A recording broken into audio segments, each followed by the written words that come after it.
आज से हम लोग शुरू कर रहे हैं घटना चक्र भूगोल का एक सीरीज, जिसमें कॉन्सेप्ट को समझते हुए प्रश्न तक पहुंचेंगे हम लोग। पहला टॉपिक है झूमिंग कृषि। तो झूम कृषि एक स्थानांतरित कृषि है, यानी शिफ्टिंग कल्टीवेशन। आप एक जगह कल्टीवेट कर रहे हैं, कृषि कर रहे हैं, उस जगह की उर्वरता शक्ति खत्म होने के बाद आप अगली जगह शिफ्ट हो जा रहे हैं खेती करने के लिए। तो इस झूम कृषि को अलग अलग जगह भारत में अलग अलग नाम से जाना जाता है।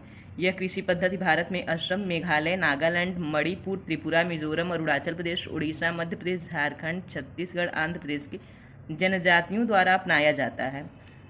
झूम कृषि में असम में झूम, आंध्र प्रदेश में पोडू या पेंडा तथा मध्य प्रदेश में विभिन्न नामों से जाना जाता है। बेवर, दहिया या मासा नामों से जाना जाता है। यानी एक चीज़ तो ये क्लियर हुआ कि यह जनजातियों द्वारा अपनाया जा रहा है। एक कृषि का जो प्रकार है झूम कृषि, क्योंकि जंगलों में किया जा रहा है, जंगलों के किनारे किया जा रहा है, तो एक जगह कल्टीवेशन करने के बाद आप अगले जगह कर रहे हैं जहाँ की उर्वरता शक्ति बनी हुई है। तो झूमिंग कृषि किसके द्वारा होती है? जनजातियों द्वारा।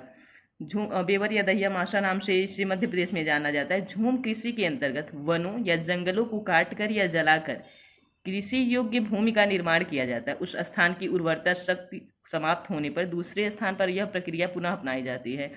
झूम कृषि मुख्यतः उष्णकटिबंधीय वन प्रदेशों में किया जाता है। झूम कृषि उत्तर पूर्वी राज्यों के पहाड़ी क्षेत्रों में अधिक प्रचलित है।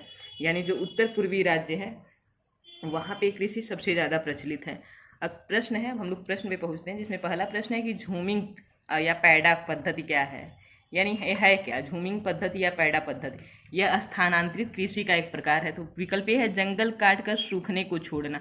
यही सही है, क्योंकि आप जंगल को काट के सूखने के लिए छोड़ रहे हैं, जो कि बिल्कुल सही है। ना कि रासायनिक खाद का अधिक उपयोग करना है, सिंचाई भी नहीं है, उसकी काश्त भी नहीं है। तो इसका सही आंसर है जंगल काट करके उसे सूखने के लिए छोड़ना। इसका एक्सप्लेनेशन हम लोग देखते हैं। यह मध्य प्रदेश PCS 1999 में पूछा गया है कि झूम एक स्थानांतरित कृषि पद्धति है जो जनजातियों द्वारा, यहाँ पे ये बात हमें ध्यान देना है, अगले क्वेश्चन में पूछ सकता है किसके द्वारा किया जाता है। तो ये जनजातियों के द्वारा जंगल को साफ करके की जाती है। उस स्थान की उर्वरता शक्ति समाप्त होने पर दूसरे स्थान पर यही प्रक्रिया पुनः अपनाई जाती है। अब हम लोग अगले प्रश्न को देखते हैं। अगला प्रश्न है झूम है, विकल्प है एक प्रकार का लोक नृत्य। नृत्य तो बिल्कुल नहीं है। एक नदी का नाम नहीं है, हम लोगों ने देखा नदी का नाम नहीं। पूर्वोत्तर की एक जनजाति है, तो जनजाति भी नहीं है। यह जनजातियों के द्वारा की जाने वाली एक कृषि है। तो कृषि या खेती की एक पद्धति है। इस तरह से विकल्प डी सही हो जाएगा। अगला प्रश्न है झूम किसे कहते हैं? एक लोक नृत्य है, नहीं। नदी घाटी का नाम है, नहीं। एक जनजाति है, नहीं। जनजातियों के द्वारा किया जाने वाला खेतों की एक पद्धति है। विकल्प डी सही है। अगला प्रश्न है झूमिंग सर्वाधिक व्यवहृत है। सबसे ज़्यादा झूमिंग कहाँ पे होता है? विकल्प ए है असम में, बी है आंध्र प्रदेश में, सी है नागालैंड में, डी है मध्य प्रदेश में। तो झूम जो सर्वाधिक व्यवहृत है वह नागालैंड में है।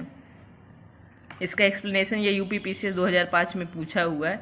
झूम या स्थानांतरित कृषि मुख्यतः जनजाति क्षेत्रों में प्रचलित है। यानी नागालैंड में अच्छी खासी जनजातियां पाई जाती हैं, जहां जंगलों को काट कर एवं जलाकर, सिर्फ काट कर ही नहीं जलाकर भी कृषि कार्य किया जाता है, एवं कुछ वर्षों में वहां की उर्वरता समाप्त होने पर उसे छोड़कर दूसरी जगह के जंगल को काट करके व जला करके खेती योग्य भूमि तैयार कर लेते हैं।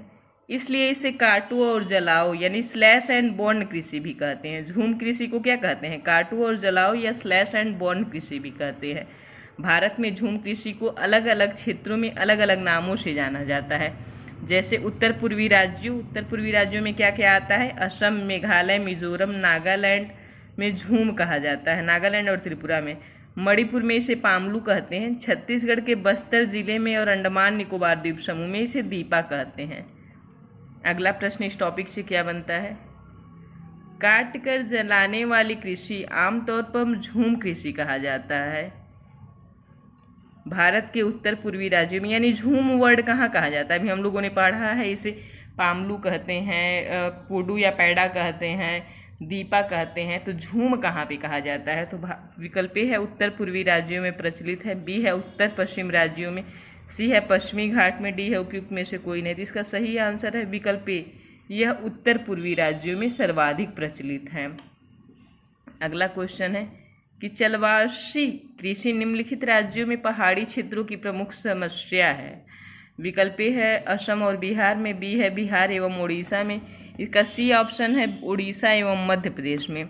तो इसका आंसर आपका हो जाएगा उड़ीसा व मध्य प्रदेश में, उड़ीसा और मध्य प्रदेश में सही आंसर है कि जो चलवासी कृषि है यह उड़ीसा और मध्य प्रदेश की प्रमुख समस्या है।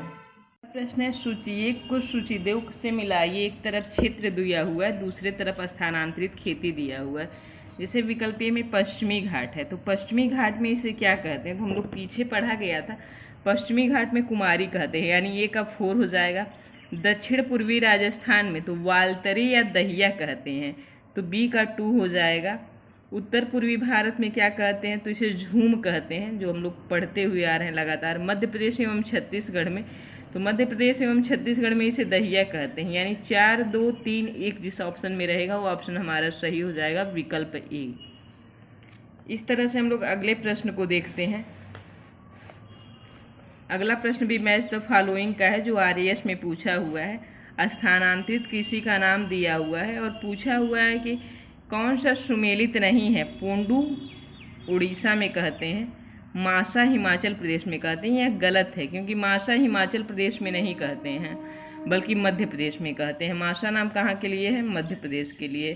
पूनम केरल में बोलते हैं, ओणम से भी याद रखते हैं, ओणम केरल, पूनम केरल।